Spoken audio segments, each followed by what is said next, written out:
পাবনার মধ্যে পাবনার মাহমুদপুরের এই শহীদুল মামার হালিম কিন্তু খুবই পপুলার। এছাড়াও কিন্তু এই একই বাজারে আরো একটি হালিম পাওয়া যায়। আজকে আমরা এই মাহমুদপুরের ভাইরাল এই শহীদুল মামার হালিম এবং একই বাজারে অপোজিটে যে হালিম পাওয়া যায় এই দুইটা হালিম খেয়ে দেখব এবং খেয়ে আপনাদের জানানোর চেষ্টা করব যে আসলে কোনটা বেস্ট।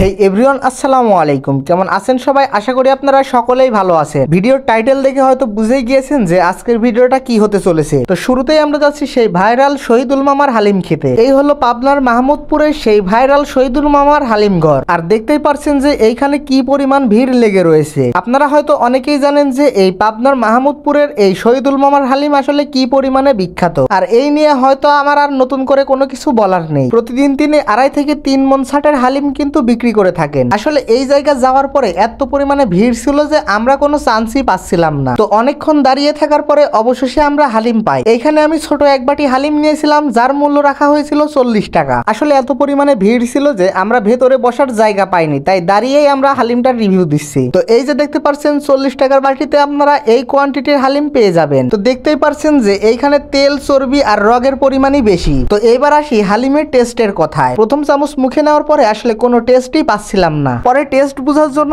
আমি আরো 2-1 চামচ খেয়ে দেখি। আসলে হালিম খাচ্ছিলাম না কি খাচ্ছিলাম আমি কিছুই বুঝতেছিলাম না। মনে হচ্ছিল যে লবণ ঝাল কোনোটাই আসলে দেওয়া হয়নি। আসলে পূর্বে এই হালিমটা যেরকম টেস্ট ছিল ভাইরাল হওয়ার পর সেরকম টেস্ট নাই বললেই চলে। এটার যদি রেটিং দেওয়া যায় তাহলে আমি দিব 2 আউট অফ 10। আচ্ছা, এবার আসি একই বাজারের ঠিক আরেক দোকানের হালিমের কথা। এই দোকানের নাম কি আসলে তা আমার সঠিক মনে নেই। এই দোকানে আসার পরে আমরা 3 বাটি হালিম অর্ডার দিয়ে দেই। এই দোকানটাতে কিন্তু ভালোই বসার স্পেস রয়েছে। আগের দোকানের মতো এই দোকানটা অতটা ভাইরাল না হয় এখানে কিন্তু আমরা বসার জায়গা পেয়ে যাই। আর ওই দোকানের মতো আমাদের কিন্তু এখানে বেশিক্ষণ অপেক্ষা করতে হয়নি। 2-3 মিনিটের ভিতরে আমাদের হালিম আমাদের টেবিলে সার্ভ করা হয়। আর এই যে দেখতে পাচ্ছেন এই হলো হালিমের কোয়ান্টিটি। এই হালিমের দামও কিন্তু 40 টাকা রাখা হয়েছিল। আগের দোকানের মতো এই দোকানেও কিন্তু রক, চর্বি, ওই তেল জাতীয় এইগুলাই কিন্তু হালিমে ইউজ করা হয়েছে। তবে যদি টেস্টের কথায় আসি তাহলে কিন্তু ওই দোকানের থেকে এই দোকানের হালিম আমার কাছে একটু ভালো লাগতেছিল। আর আমার সাথে আমার ফ্রেন্ডরা গিয়েছিল, ওরাও জানতো যে এই দোকানেরটা একটু ভালো লাগবে কারণ এটা কম পপুলার, তাই ওরা ওই দোকানে না খেয়ে এই দোকানের হালিমটা খেয়েছে। এই দোকানের হালিমটা যদি রেটিং দেওয়া যায় তাহলে আমি রেটিং দিব